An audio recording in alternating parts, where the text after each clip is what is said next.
Please settle down.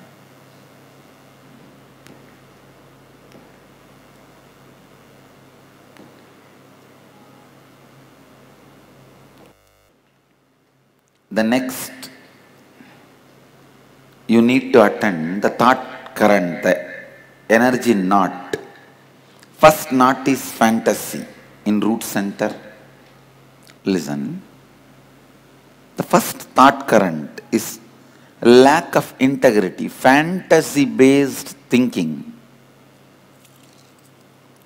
Thinking fantasy-based stops your expansion, the possibility. In the relationships, thinking fantasy-based takes away the love component, the friendliness component. Friendliness brings stability in any relationship.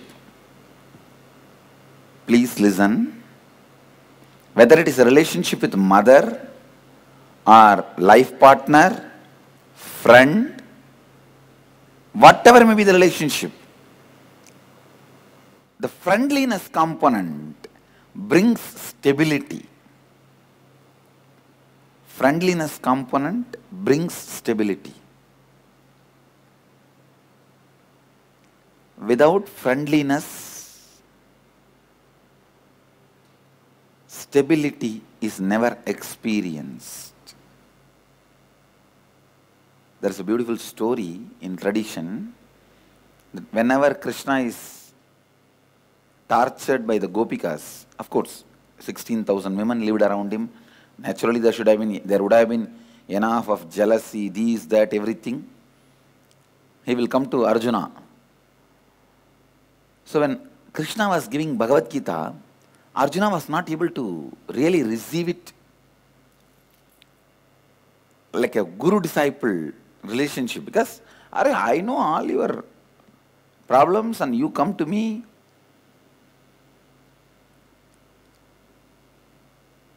So understand the idea I am trying to express is that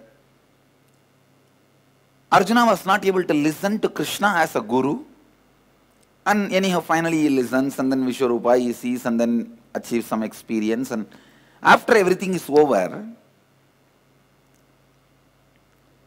Arjuna asks, "Oh Krishna, because of the friendliness I had with you, I was not able to accept you as a guru, and it took a lot of time for you to give me the experience and enlightenment through Bhagavad Gita." Krishna says, never think it is because of friendliness you had the stable relationship. He beautifully makes a statement.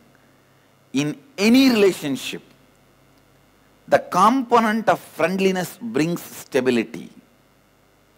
The fantasy-based thinking destroys stability. Integrity-based thinking brings tremendous friendliness and stability.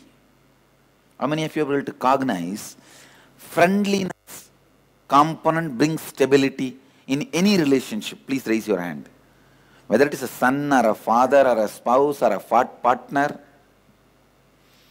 fantasy-based thinking brings instability in any relationship. How many of you cognize? Please raise your hand. Because each of these has to become your inner cognition. Cognitive shift is the first step for transformation. Now, second, the energy block, the thought knot you need to break is inauthentic thinking. Constantly thinking about your life, everything in a very small scale. Listen, can you settle down? Listen.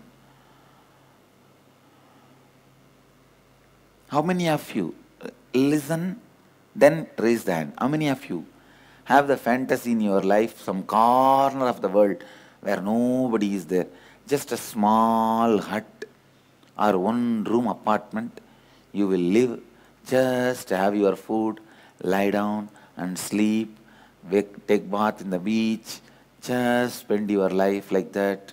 Raise your hand. This is complete inauthentic thinking. You always listen, you always fantasize your life in a very, very low level. Is it your maximum capability? Is it the peak of your mamakara, ahankara, anyakara? Then, why are we entertaining it? Even if you want to live in a beach on corner where nobody is there, visualize a palace. And why should you feel people should not be there around you? Because you are constantly battered by the wrong relationships. I don't feel people should not be around me. My vacation starts when more people are around me. People should not be around you is the deep fear, negativity you are suffering because of your battered, shaken, abused relationships for which you are responsible. How many of you cognize this? Why should vacation means no people around you?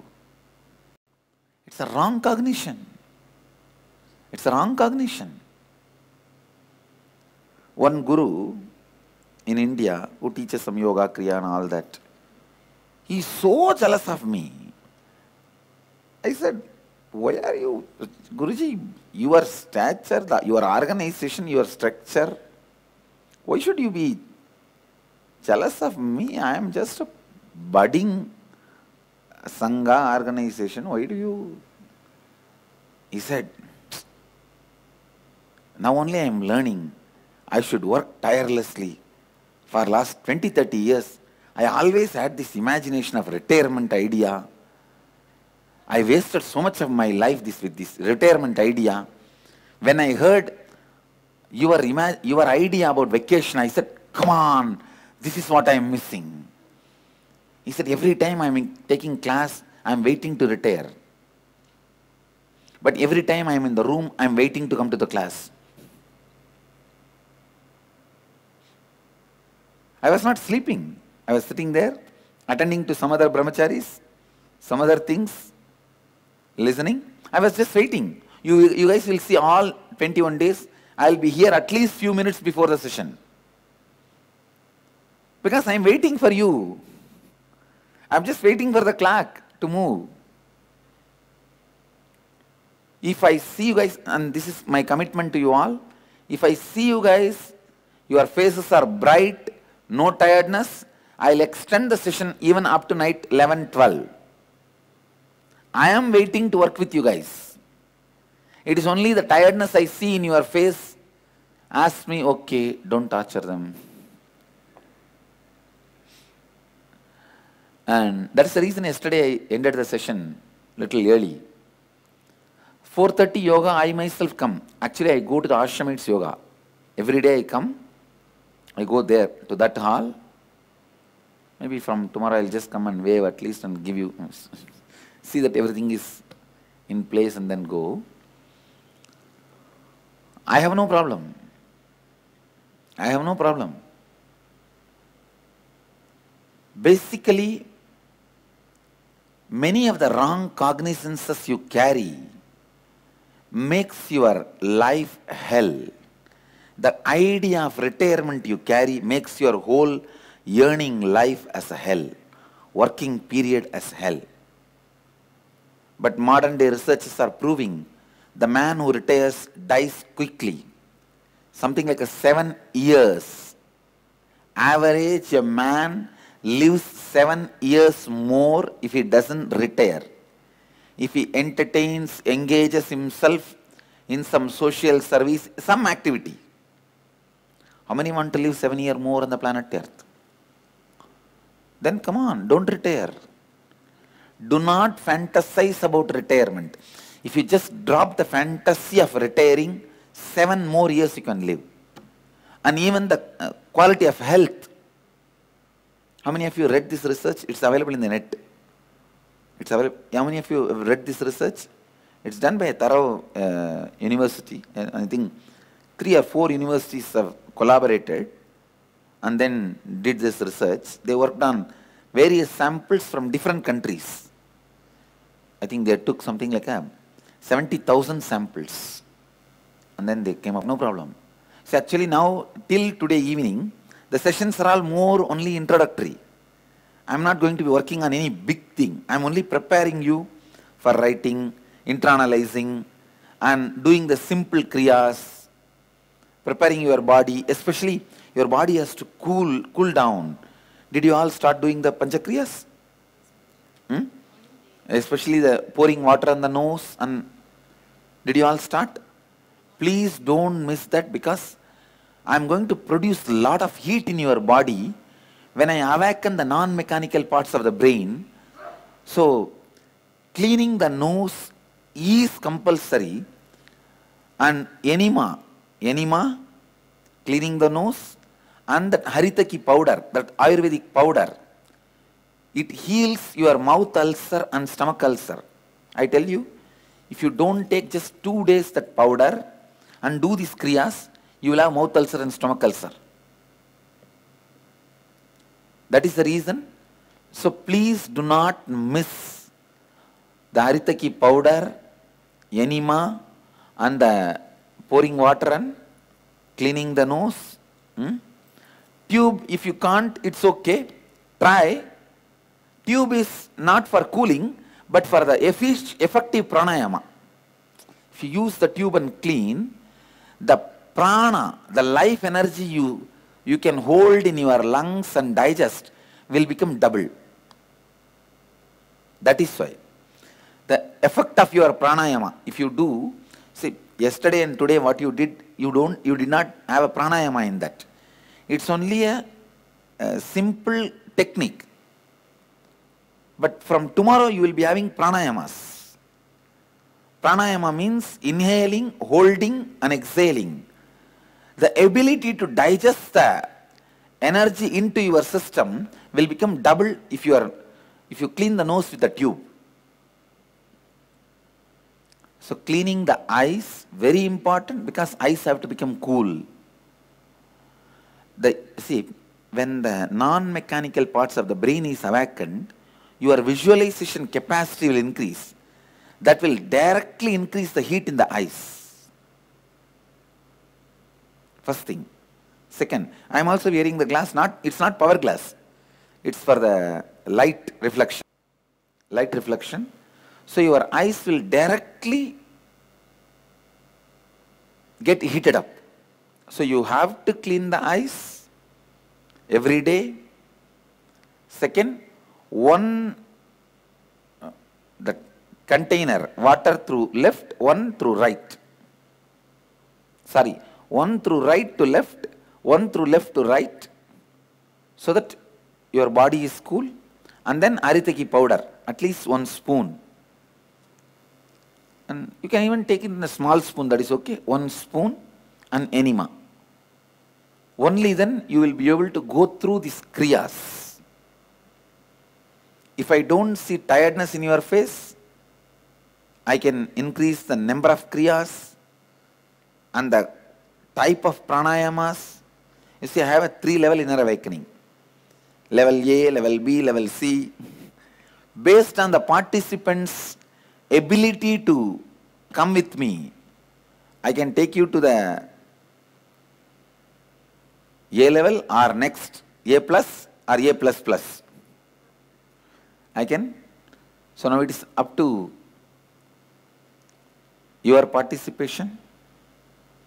Anyhow, let us come back to the subject. How many of you took the haritaki powder and early morning woke up sharp? Because your stomach? Good.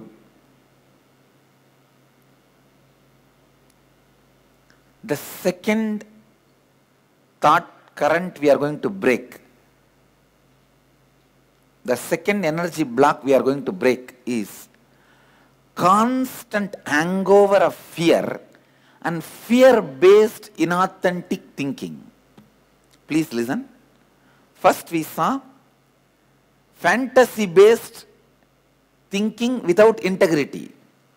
Now fear-based thinking without authenticity. Whenever you are inauthentic in your being, with your being, you experience hangover of fear. Please listen.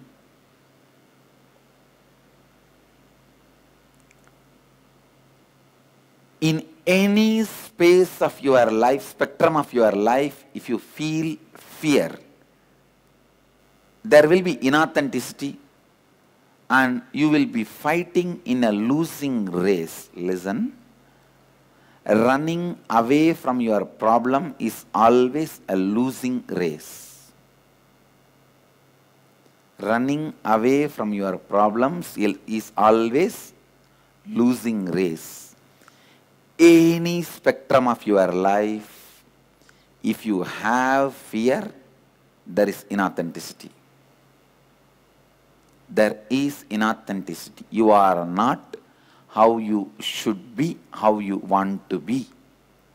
Somewhere you are compromising, either because of your laziness or boredom, unawareness. How many of you cognize what I am saying? In any field, whether it is a fear in the relationships, fear in the money, fear in the enlightenment, fear in your profession, fear in the life, any field, fear grows on inauthenticity. Inauthenticity with your integrity. Now time for internalizing. Please listen. Internalizing means internalizing and analyzing, both. Together is called internalizing.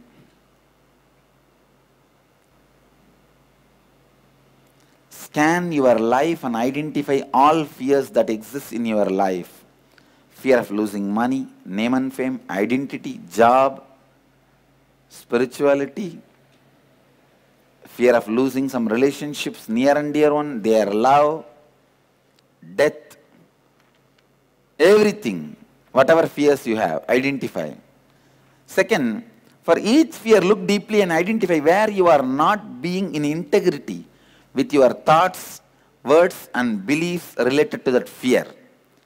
And the third, here the third question is not there, I want you to add, find out where all you are not being in authenticity with your peak possibility.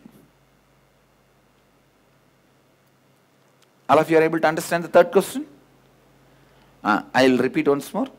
Find out, for each fear, look deeply and identify where all you are not being authentic, where all you are inauthentic with your thoughts, words and beliefs related to that fear. That's all. Project it. It's time for internalizing.